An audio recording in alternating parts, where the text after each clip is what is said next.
It looks like Jack Doohan's F1 debut might be a short one. Alpine is shaking things up for the Imola Grand Prix, and it's been said that they have already informed the rookie driver that he'll be replaced for the next race. Here's everything you need to know.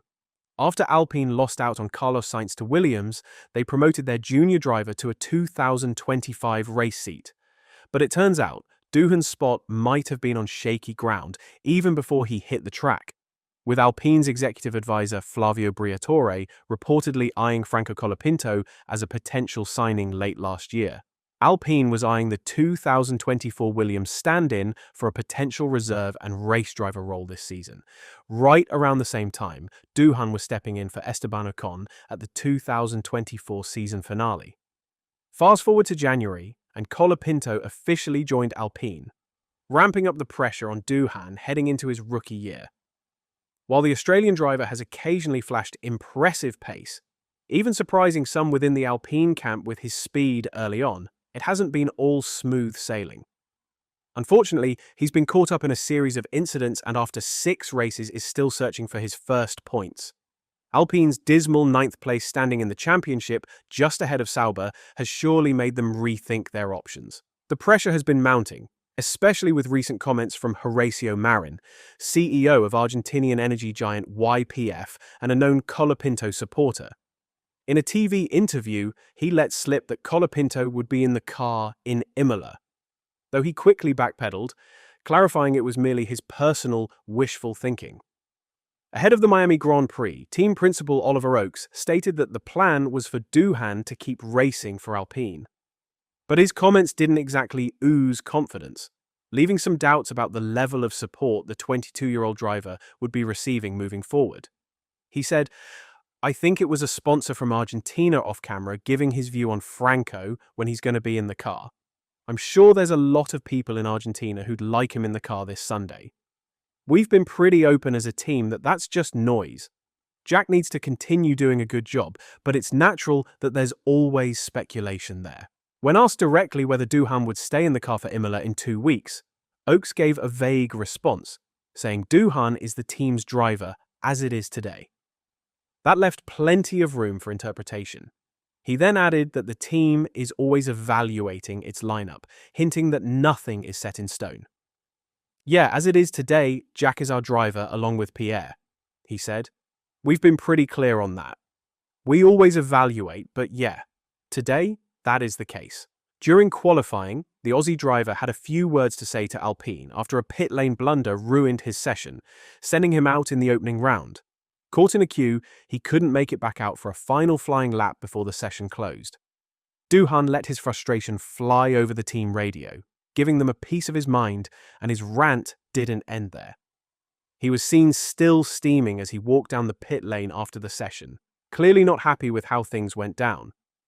"That's not acceptable," he fumed over team radio.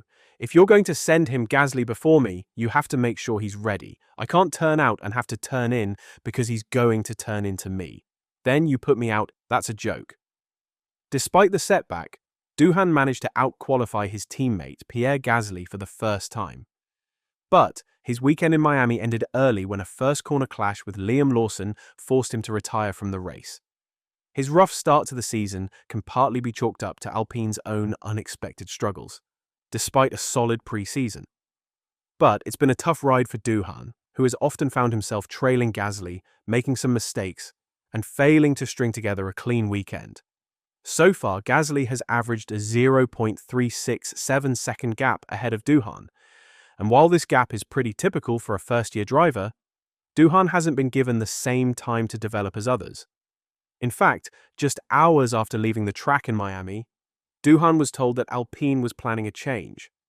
Doohan may not have earned himself a single point yet, but one thing's for sure, he expected better treatment from Alpine. The team's handling of its driver lineup has drawn plenty of criticism, and Doohan seems to be caught in the crossfire. As of now, Franco Colapinto is set to take over from Doohan at the upcoming Imola race, with Paul Aron also in the mix as a potential replacement for Alpine's driver lineup this season. Many will argue that Doohan might have achieved more if Alpine had given him the support he needed, but the harsh reality was summed up perfectly by former world champion Damon Hill. who responded to a report about Doohan's sacking with a comment on X. "Looks like some drivers need better contracts," he wrote. Speaking to Motorsport Week, former race winner Johnny Herbert pointed out that race pace is where Doohan might find himself in hot water. Despite his potential, it seems that maintaining consistent performance over the full race distance is where the rookie could run into trouble. "He hasn't blown away by Pierre at all," he said. Qualifying pace is very similar. Qualifying, that's one thing.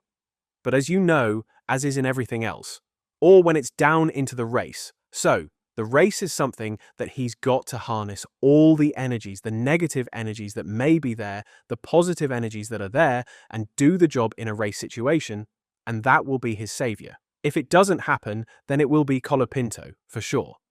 Because I think Flavio is very aware that other people probably are interested. Alpine executive advisor Flavio Briatore, who oversees the team alongside Oaks, is reportedly eager to give Colapinto a shot sooner rather than later. Plus, the Argentinian has plenty of backing from his home country, with his sponsor Mercado Libre already following him from Williams to Alpine. It makes perfect sense for Alpine to make a decision before Imola, especially since the Emilia-Romagna Grand Prix on May 18th kicks off a triple header that includes Monaco and Barcelona. But according to reports, timing isn't the driving force behind Alpine's decision-making process. On the flip side, Colapinto is more than ready to step in at a moment's notice.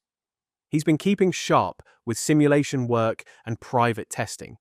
And it's worth noting that the Argentine made his F1 debut last year during the Zandvoort Monza doubleheader, proving he can handle the pressure of a sudden call-up. Jack Doohan praised Flavio Briatore for his no BS approach when discussing the constant rumors surrounding his future in Formula One. Briatore, known for his admiration of Colapinto and his no-nonsense attitude with drivers, has been upfront with Doohan, and the rookie has welcomed the clarity. Doohan is crystal clear about where he stands with Briatore, and that honesty has allowed him to focus on the task at hand. Speaking to the media in Miami, Doohan made it clear that this straightforward communication has helped him stay grounded amid all the uncertainty. Flavio is someone that I've looked up to for a very, very long time. And I love the brutal and very to-the-point way. There's no BS. There's no mucking around. You find out what's going on very, very quickly. I prefer that much more than Chinese whispers. Things were clear in what was happening. And he's just wanting me to do well and the best will happen and forget about the noise, forget about what's going on, just do the best that I possibly can. In your opinion, has Alpine given Jack Doohan enough time to prove himself, or are they giving up on the Australian way too soon? Let's talk about it in the comments section down below, and if you haven't already, don't forget to like and subscribe to the channel for the latest F1 news. Thanks for watching.